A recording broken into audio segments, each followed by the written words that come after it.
જાફરાબાદમાં હવે કોસ્ટગાર્ડ મેદાને આવ્યું છે। લાપતા માછીમારોને શોધવા એ જહાજ મધદરિયે પહોંચ્યું હોવાના સમાચાર અત્યારે મળી રહ્યા છે। 11 જેટલા લાપતા માછીમારોને શોધવા દરિયામાં કોસ્ટગાર્ડનું એ જહાજ પહોંચ્યું હોવાના સમાચાર અત્યારે મળી રહ્યા છે।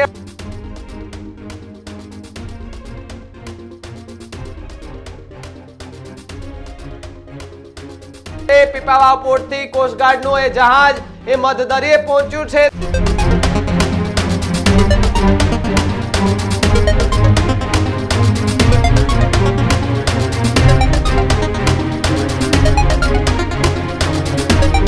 નમસ્કાર, આપ જોઈ રહ્યા છો ન્યૂઝ રૂમ અને આપની સાથે હું છું ભાવિક। સમાચાર સૌરાષ્ટ્રથી સામે આવી રહ્યા છે કે જ્યાં ભારે વરસાદને કારણે દરિયામાં કરંટ જોવા મળ્યો હતો અને તેના કારણે 500 જેટલી બોટો કે જે મનાઈ હોવા છતાં પણ માછીમારી કરવા ગઈ હતી તેમાંથી હજુ 50 જેટલી બોટો પરત ન ફરતા ચિંતાનો માહોલ છવાયો છે અને તેને શોધવા માટે જાફરાબાદમાં હવે કોસ્ટગાર્ડ મેદાને આવ્યું છે। લાપતા માછીમારોને શોધવા એ જહાજ એ મધદરિયે પહોંચ્યું હોવાના સમાચાર અત્યારે મળી રહ્યા છે। તો બીજી તરફ 11 જેટલા લાપતા માછીમારોને શોધવા દરિયામાં કોસ્ટગાર્ડનું એ જહાજ પહોંચ્યું હોવાના સમાચાર અત્યારે મળી રહ્યા છે। 48 કલાકથી એ લાપતા માછીમારો માટે કોસ્ટગાર્ડના જહાજ દ્વારા શોધખોળ હાથ ધરવામાં આવી છે। પીપાવાવ પોર્ટથી કોસ્ટગાર્ડનું એ જહાજ એ મધદરિયે પહોંચ્યું છે। તો બીજી તરફ જો વાત કરવામાં આવે તો પાણીની લહેરો વચ્ચે કોસ્ટગાર્ડ એ 11 માછીમારો માટે એ કામે લાગી હોવાની વિગતો અત્યારે મળી રહી છે। જે પ્રકારે 50 જેટલી બોટો એ દરિયામાં હોવાની વિગત મળી હતી,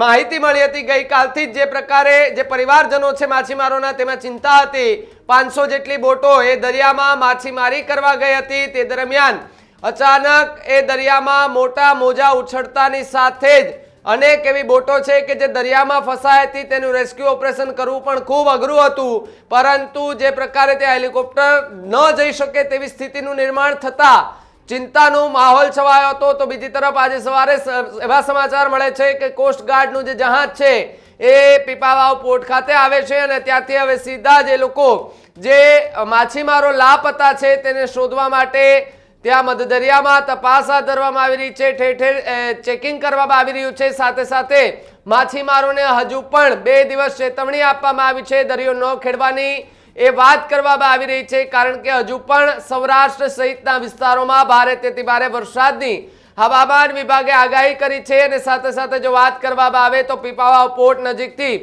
કેટલીક બોટો પરત આવી ગઈ હતી, પરંતુ અનેક એવી બોટો કે જે દરિયાની વચ્ચે ફસાઈ ગઈ હતી, જેમાંથી ગઈકાલે એક વ્યક્તિની પ્રતિક્રિયામાં એવું પણ સાંભળવા મળ્યું હતું કે જે પ્રમાણે ગઈકાલે પરમ દિવસે રાત્રિના સમયે એક બોટ ચાલક હતા, તેમણે રેસ્ક્યુ ઓપરેશન કરી અને 4 લોકોનો જીવ બચાવ્યો હતો। તેમાંથી એક વ્યક્તિનું કહેવું હતું કે હજુ પણ અમારી બોટના 4 લોકો છે એ ગુમ જોવા મળી રહ્યા છે। તેને શોધવાના પ્રયત્નો જો કે હાથ એ ધરવામાં આવી રહ્યા હોવાની વિગતો અત્યારે મળી રહી છે। જો કે કોસ્ટગાર્ડના જે જહાજો છે એ સીધા જ ત્યાં પહોંચ્યા છે અને હવે તપાસ એ હાથ ધરી રહ્યા છે। ઠેર ઠેર જગ્યાએ તપાસ કરવામાં આવી રહી છે, ક્યાં હશે આ માછીમારો તેને લઈને પણ તપાસ કરવામાં આવી રહી છે। આજ મુજબ વાત કરવા માટે મારે સહયોગી પ્રદીપ કચ્યા મારી સાથે જોડાય છે।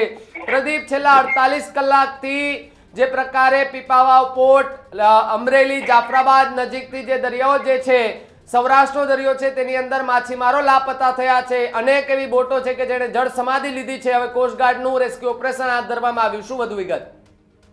બિલકુલ ભાવી કે છેલ્લા 24 કલાકની જો વાત કરવામાં આવે તો ખાસ અમરેલીના જાફરાબાદ બંદરની આસપાસ દરિયાની અંદર કરંટ જોવા મળી રહ્યો હતો। જો કે દરિયો ન ખેડવા માટે પણ હવામાન વિભાગ અને માછીમારોને સૂચનાઓ આપવામાં આવી હતી। જો કે મધદરિયે લગભગ 500 જેટલી એ બોટો હતી અને તેની વચ્ચેથી 50 જેટલી બોટો એ દરિયાની અંદર હોવાની પણ માહિતી એ ગત રોજ વહેલી સવારે મળી આવી હતી। ત્યારથી જ તમામ એ બોટો એ પરત દરિયા કિનારે લાવવા માટેની તજવીજો હાથ ધરવામાં આવી રહી હતી। જો કે મધદરિયે 48 કલાક પહેલાની જો વાત કરવામાં આવે તો 4 જેટલી બોટ એ જળ સમાધિ પણ લીધી હતી, જેમાં અત્યાર સુધીની વાત કરવામાં આવે તો 11 માછીમારોને શોધવા માટે એ કોસ્ટગાર્ડ જે છે તે મહેનત કરી રહ્યું હતું, પરંતુ ખરાબ વાતાવરણના કારણે કોસ્ટગાર્ડ ત્યાં પહોંચી નહોતું શકતું। સાથે જ એરફોર્સનું હેલિકોપ્ટર જે છે તે પણ મધદરિયે જઈ શકે તેવી પરિસ્થિતિ ન હતી, કેમ કે વાતાવરણ ખૂબ ખરાબ હતું, જેને લઈને એ તમામ માછીમારોની ચિંતા એ વધતી જતી હતી। જો કે આજે વહેલી સવારે વાતાવરણ એ થોડું ક્લિયર થયું। હવામાન વિભાગની આગાહી કે આજના દિવસ દરમિયાન થોડી ઓછા વરસાદની, એટલે કે સૌરાષ્ટ્રના અમરેલી અને તેના આસપાસના વિસ્તારમાં વરસાદની ઓછી શક્યતાઓની વચ્ચે હવે આ તમામ એ કોસ્ટગાર્ડના એ બોટ જે જહાજો છે એ દરિયાની વચ્ચે જઈને હવે તમામે માછીમારોની શોધખોળ હાથ ધરી રહી છે. લગભગ 3 કલાકથી સતત એ કોસ્ટગાર્ડના એ જવાનો એ મદદરીએ એ ઓપરેશન આ ચલાવી રહ્યા છે. 48 કલાકથી લાપતા માછીમારોને શોધવાના પ્રયત્નો ચાલી રહ્યા છે. હજુ પણ અનેક માછીમારો લાપતા હોવાની એ ચર્ચા એ માહિતી ત્યાંના આસપાસના બંદર કિનારે તેમના પરિવારના લોકો એ ચર્ચા કરી રહ્યા છે. જોકે 2 દિવસ પહેલા એવી ચર્ચા હતી કે 4 જેટલી બોટે જળ સમાધિ લીધી છે. ગતરોજ બપોર બાદથી સાંજ સુધી જાફરાબાદનો દરિયો ગાંડો તૂર બન્યો હતો, જેના કારણે દરિયાની અંદર જવાય તેવી પરિસ્થિતિ ન હતી. એટલે આજના દિવસ દરમિયાન ખ્યાલ આવશે કે અન્ય કોઈ બોટે જળ સમાધિ લીધી છે કે કેમ, અને જેટલા પણ એ માછીમારો લાપતા હતા એ લાપતા માછીમારોને કોઈ અન્ય બોટે બચાવી લીધા છે કે કઈ જગ્યાએ છે, ક્યાંની શું પરિસ્થિતિ છે, તે આજના દિવસ દરમિયાનના રેસ્ક્યુ ઓપરેશન દરમિયાન ખ્યાલ આવશે.